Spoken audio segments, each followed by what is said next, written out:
പകരം വളരെ സിമ്പിളായിട്ട് ചെയ്യാൻ പറ്റുന്ന ഒരു ചപ്പാത്തിയുടെ റെസിപ്പി ആയിട്ടാണ് നമ്മളിന്ന് വന്നിട്ടുള്ളത്. നല്ല രസമുള്ള പൊറോട്ട പോലെ തന്നെ നല്ല ലെയർഡായിട്ടുള്ള ഒരു ചപ്പാത്തി ഗോതമ്പ് വെച്ചിട്ടാണ് ചെയ്തിട്ടുള്ളത്. ഗോതമ്പ് വെച്ച് ഒരു പ്രാവശ്യം ഒന്ന് നല്ല സോഫ്റ്റായിട്ട് കുഴച്ചെടുത്ത് കുറച്ച് നേരം വെച്ച് അതൊന്ന് പരത്തി പിന്നെയും മടക്കി പരത്തുന്നൊക്കെ ഒരു രീതിയാണ്. ലെയറായിട്ട് കിട്ടും നമുക്ക്, വളരെ തിന്നായിട്ടുള്ള ലെയറായിട്ട്. ശരിക്കും പൊറോട്ട തിന്നുന്ന അതേ ടേസ്റ്റാണെന്ന് ഞാൻ പറഞ്ഞു. മൈദ വെച്ചുണ്ടാക്കിയാൽ ഒന്നും കൂടെ നല്ല ടേസ്റ്റ് ആവും. ശരിക്കും പൊറോട്ട പോലെ തന്നെയാവും. എന്നാൽ പൊറോട്ട ഉണ്ടാക്കുന്ന അത്ര പണിയൊന്നുമില്ല. അപ്പോൾ അങ്ങനെയുള്ള ഒരു ചപ്പാത്തിയാണ് നമ്മളിന്ന് ഉണ്ടാക്കിയിട്ടുള്ളത്. അപ്പോൾ എങ്ങനെയാണ് ഉണ്ടാക്കുക നമുക്ക് വേഗം നോക്കിയിട്ട് വരാം. അത് നമുക്ക് ഗോതമ്പ് പൊടി കുഴക്കണം. അതിന് ഒരു 3 കപ്പ് ഗോതമ്പ് പൊടി എടുത്തിട്ടുണ്ട്. അതിലേക്ക് കുറേശ്ശെ വെള്ളം ഒഴിച്ച് പതുക്കെ കുഴച്ചെടുക്കാം. നല്ല സോഫ്റ്റായിട്ട് ഉള്ള മാവാണ് വേണ്ടത്, അധികം ഹാർഡാവാതെ നല്ല സോഫ്റ്റായിട്ടാണെങ്കിൽ അത് നമ്മൾ പരത്തുമ്പം കുറച്ച് പൊടി അധികം ഇട്ട് പരത്തണമെന്നേ ഉള്ളൂ. പക്ഷേ ചപ്പാത്തി എപ്പോഴും നല്ല സോഫ്റ്റായിട്ടുണ്ടാവും. അപ്പോൾ മാവ് നല്ല സോഫ്റ്റായിട്ട് തന്നെ കുഴച്ചെടുക്കുക. അധികം ഹാർഡായി പോവാതെ നല്ല സോഫ്റ്റായിട്ട് കുഴച്ചെടുക്കുക.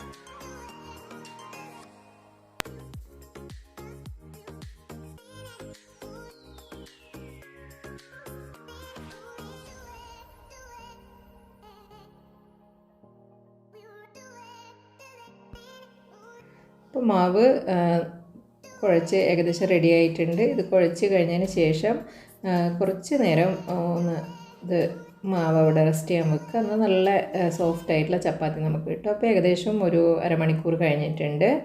അപ്പോൾ ഇനി ഇത് നമുക്ക് പരത്തിയെടുക്കുകയാണ് വേണ്ടത്. അതിന് ചപ്പാത്തിക്ക് എടുക്കുന്നത് പോലെ നല്ല ഉരുളയാക്കിയിട്ട് എടുക്കാം. അപ്പോൾ നമ്മൾ ആദ്യത്തെ ചപ്പാത്തിക്കുള്ള ഉരുള റെഡി ആയിട്ടുണ്ട്. നല്ല റൗണ്ട് ഷേപ്പിലെടുക്കുക. എന്നിട്ട് നമ്മളിനി ഗോതമ്പ് പൊടി ഇട്ടിട്ട് തന്നെയാണ് ഞാൻ പരത്തുന്നത്. അപ്പോൾ ഗോതമ്പ് പൊടി ഇട്ട് നമുക്ക് ഒന്ന് പരത്തിയെടുക്കാം.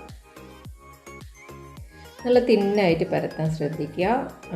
നമ്മൾ നല്ലോണം പൊടിയിട്ട് നല്ല നേർമയായിട്ട് പരത്തിയെടുക്കാം. ഗോതമ്പ് പൊടി ആയതുകൊണ്ട് വേഗം പരത്തിയെടുക്കാൻ പറ്റും നമുക്ക്. അധികം മൈദയാണെങ്കിൽ ഇതിങ്ങനെ വലിഞ്ഞ് കളിക്കും. ഗോതമ്പാകുമ്പോൾ അങ്ങനത്തെ പ്രശ്നമൊന്നും ഉണ്ടാവില്ല. നമ്മളിനി ഇതിൻ്റെ മേലെ കുറച്ച് വെളിച്ചെണ്ണയോ സൺഫ്ലവർ ഓയിലോ എന്തായാലും കുഴപ്പമില്ല. വെളിച്ചെണ്ണയാണ് എടുത്തത്.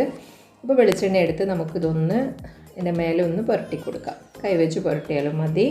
നമുക്ക് ലെയറായിട്ട് കിട്ടാൻ വേണ്ടിയിട്ടാണ് നമ്മൾ ഇങ്ങനെ ചെയ്യുന്നത്. അപ്പോൾ എണ്ണ പുരട്ടി എല്ലാ സൈഡിലും നല്ലോണം പുരട്ടിയതിന് ശേഷം നമ്മൾ പരത്താനെടുത്ത പൊടി തന്നെ, മൈദപ്പൊടി ആയാലും ഗോതമ്പിൻ്റെ പൊടി ആയാലും ഇതുപോലെ ഒന്ന് സ്പ്രെഡ് ചെയ്ത് കൊടുക്കുക. ഇനി നമ്മളിതിൻ്റെ 2 സൈഡും മടക്കാൻ പോവാണ്. ഇതുപോലെ മടക്കി വെച്ച് ഇനി നമ്മൾ ഇതിനകത്തേക്ക് കുറച്ചുകൂടെ എണ്ണ പുരട്ടി കൊടുക്കുകയാണ്. സൈഡിൽ കുറച്ച് എണ്ണ കൈ കൊണ്ട് തന്നെ എണ്ണ പുരട്ടി കൊടുക്കുക. അതേപോലെ തന്നെ കുറച്ച് പൊടി ഇട്ട് കൊടുക്കുകയാണ്. ഇനി ഇതിൻ്റെ 2 സൈഡും നമ്മൾ ഇതുപോലെ ലോക്ക് ചെയ്യാണ്.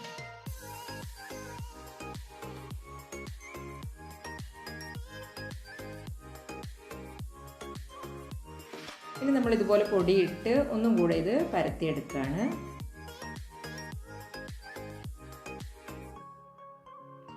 നീളത്തിലോ എങ്ങനെയാണ് നിങ്ങൾക്ക് സൗകര്യം എന്ന് വെച്ചാൽ അതുപോലെ പരത്തിയെടുക്കുക. നല്ല തിന്നായിട്ട് തന്നെ പരത്തിയെടുക്കുക. ഇത്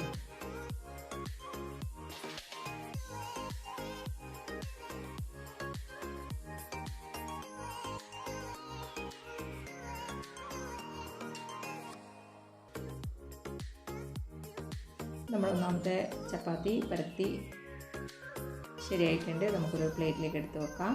ഇതുപോലെ നമുക്കിനി എല്ലാം പരത്തിയെടുക്കാം.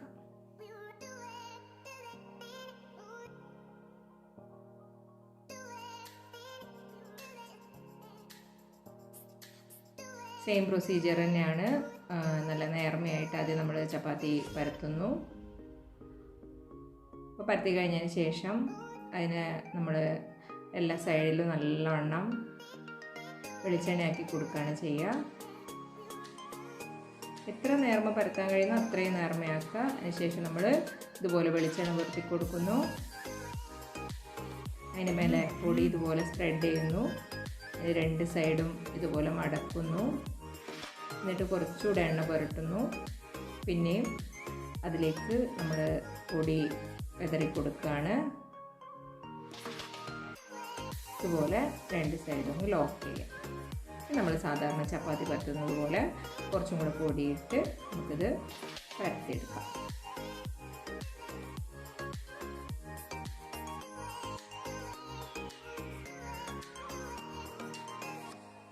ഇത് ഒരു 2-3 പരത്തി വെച്ചതിന് ശേഷം ചുടാൻ തുടങ്ങിയാൽ നമുക്ക് പിന്നെ ഓരോന്നാവുന്നതിനനുസരിച്ച് ചുട്ടെടുക്കാം. പക്ഷേ നമ്മൾ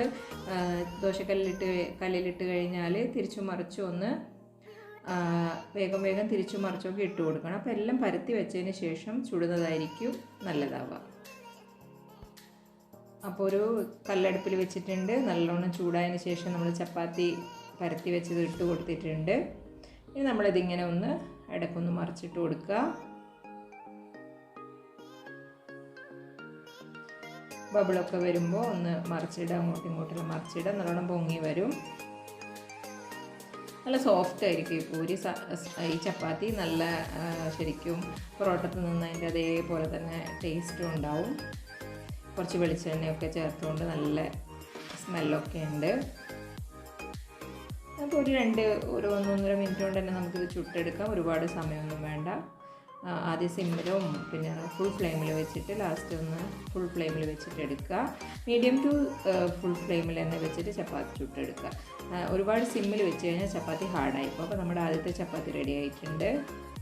ഇതുപോലെ നമുക്കിനി എല്ലാം ചുട്ടെടുക്കാം.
അപ്പോൾ എല്ലാ ചപ്പാത്തിയും ചുട്ട് റെഡി ആയിട്ടുണ്ട്. നല്ല പൊങ്ങി വന്നിട്ടുണ്ട്. ഇതൊക്കെ ശരിക്കും ഇത് ചുട്ട് തുടങ്ങിയാൽ പിന്നെ നമ്മളിങ്ങനെ ചപ്പാത്തീൻ്റെ ടേസ്റ്റ് അറിഞ്ഞു കഴിഞ്ഞാൽ പിന്നെ നമ്മളിങ്ങനെ ചപ്പാത്തി ഉണ്ടാക്കും. നമുക്കിതൊന്ന് മുറിച്ച് നോക്കാം. ഉണ്ടല്ലേ, ഒരുപാട് ലെയറായിട്ടാണ് ചപ്പാത്തിൻ്റെ ഉള്ളിലുണ്ടാവുക. നേരിയ ലെയേഴ്സായിരിക്കും. കഴിക്കാനും നല്ല സുഖമാണ്, നല്ല സോഫ്റ്റും ആയിരിക്കും. അപ്പോൾ എല്ലാവരും ഈ ഒരു ചപ്പാത്തി ഒന്ന് ട്രൈ ചെയ്ത് നോക്കുക. നമുക്കിത് ഒന്ന് മുറിച്ച് ഇതുപോലെ കത്തി വെച്ച് മുറിച്ച് മാറ്റി നോക്കാം. ഇല്ല, ഒരുപാട് ലെയറായിട്ട് തന്നെയാണ് എല്ലാം ഒരുപാട് ലെയറായിട്ടാണുള്ളത്. ഞാനിതിന് വീട്ടിലുണ്ടാക്കിയ പനീർ ആണ് കറി ഉണ്ടാക്കിയത്. നല്ല കോമ്പിനേഷനാണ് ഈ പനീറും ചപ്പാത്തി. അപ്പോൾ എല്ലാവരും ഒന്ന് ട്രൈ ചെയ്യുക. വീഡിയോ ഇഷ്ടമായി ലൈക്ക് ചെയ്യുക, ഷെയർ ചെയ്യുക.